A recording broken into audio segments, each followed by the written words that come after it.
How is the freedom to choose hell not freedom in a Christian sense?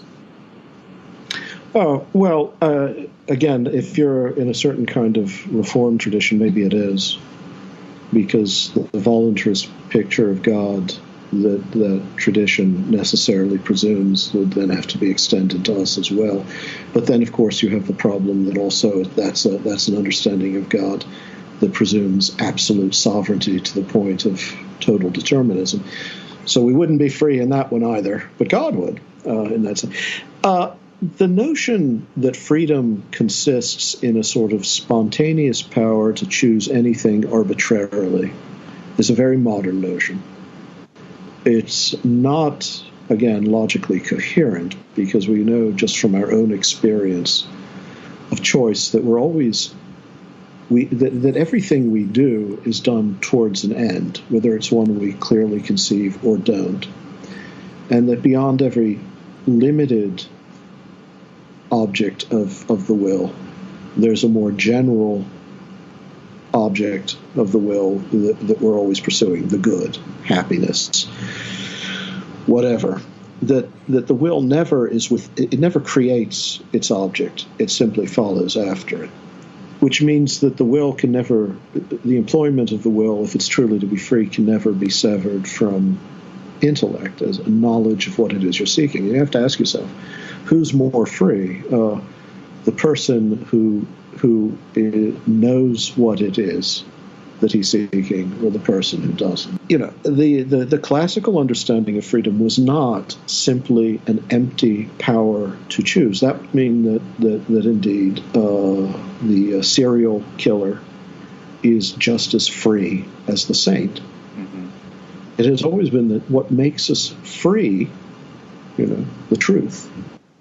And the truth shall make you free. I mean, one has to unpack that.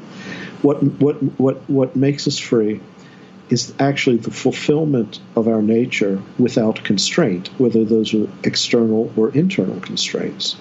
External constraints are easy to imagine, but also internal constraints such as ignorance or perverse longing. A true understanding of Christian freedom is one in which choice might ultimately be understood as disappearing. We're free because we've achieved that union with God in which all that we will is all that in nature we are, which is to be loved by God and to love God in himself and in those whom he has created.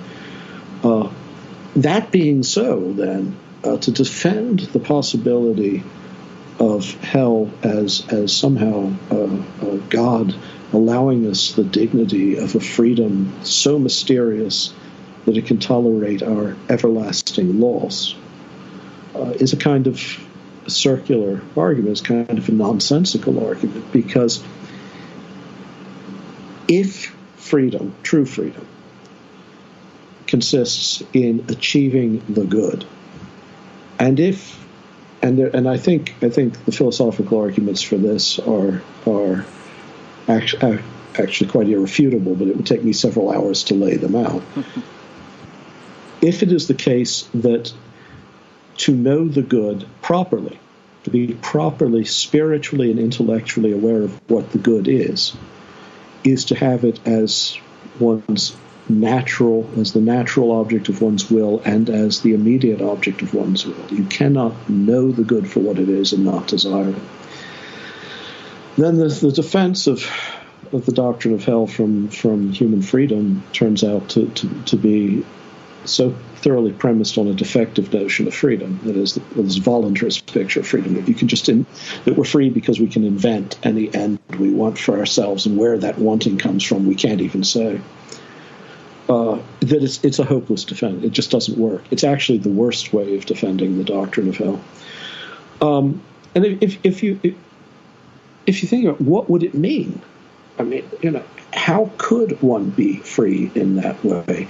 If freedom were so spontaneous that it could choose an end that is not actually the objective good, but could just, or what one mistakes for an objective good for oneself, but could just choose in despite of one's knowledge of the good, then that would be no more free than a volcanic eruption. It would be so purely spontaneous, it would be so purely irrational, that it would be like a neurological agitation. It wouldn't actually be an act of either intellect or will.